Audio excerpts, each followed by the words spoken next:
Divorce can break your relationship, but if you're not careful, it can also destroy your credit, wipe out your equity, and leave you paying for a house you don't even live in. And here's the scary part. A lot of people think that once they move out, they're free from the mortgage. They are wrong.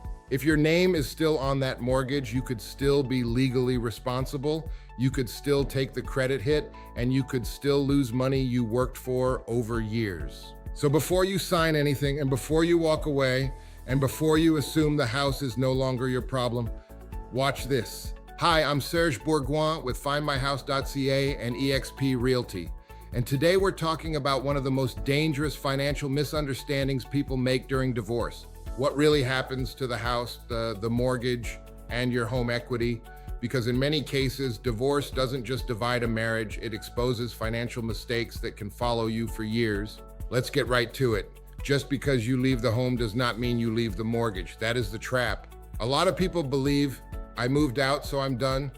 Or, my ex agreed to make the payments, so I'm protected. Not necessarily. Because the lender does not care who moved out, the lender cares whose name is on the mortgage. So if payments are missed, if the mortgage falls behind, if the home goes into financial trouble, your credit may still suffer too. That's how people get blindsided. This is not just about bricks and drywall. This is about your money, your stability, your future buying power, your ability to start over strong. For many couples, the house is the largest asset they own. And when divorce happens, the fight is rarely just emotional. It becomes financial. Who keeps the house? Who gets the equity? Who carries the debt? Who ends up making the biggest sacrifice? And if you make the wrong move, you may not realize the damage until it's too late. Here's what often happens. People make emotional decisions in a financial storm. One spouse says, I want the house no matter what. The other says, fine, I just want out. But wanting out and being protected are not the same thing.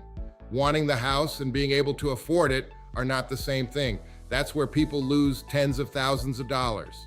They rush, they assume, they trust verbal promises, they skip the math, and that is exactly how equity disappears. In most cases, there are three main paths. Option one, sell the home. This is often the cleanest and safest option. You sell the property, pay off the mortgage, and divide the remaining equity. That gives both parties a financial reset. Option two, one spouse buys out the other. This is where one person keeps the home and refinances to remove the other person. This can work well, but only if that person can qualify on their own and truly afford the payments long term. A lot of people love the idea emotionally, but can't make it work financially. Option three, mortgage assumption. Sometimes one spouse may be able to take over the existing mortgage, but this is where people get very careless. Unless the lender formally releases the other spouse, that spouse may still remain liable. So never assume you are free until the lender says you are free, in writing. Now let's talk about what really kills equity during divorce. It's not always the divorce itself, it's the mistakes around it. People lose equity when they ignore refinance penalties.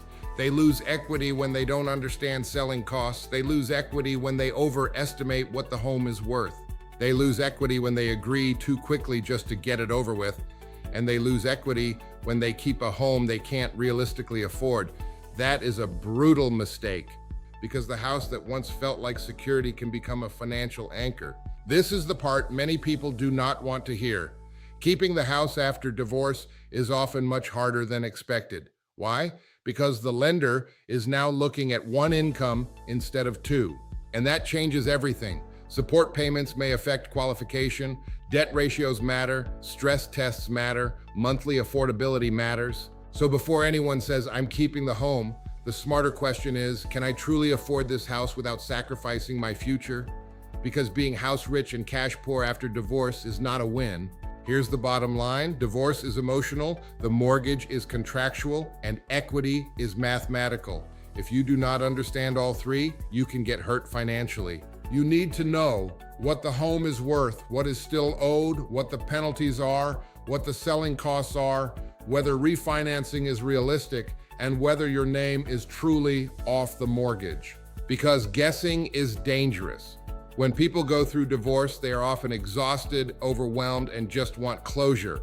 but this is exactly when expensive mistakes happen. And one wrong decision with the house can impact your credit, your savings, and your next chapter for years. The goal is not just to get through the divorce, the goal is to come out of it without destroying your financial future. If you're separating, divorcing, or trying to understand what your home may be worth in today's market, reach out. I'm Serge Bourgoin with FindMyHouse.ca and eXp Realty. I help people make smart real estate decisions when the stakes are high. If this video helped you, hit like, leave a comment, and subscribe. And most importantly, share this with someone who may be heading into a divorce and has no idea how much their mortgage could still affect them, because this is the kind of mistake people only realize after it's already cost them.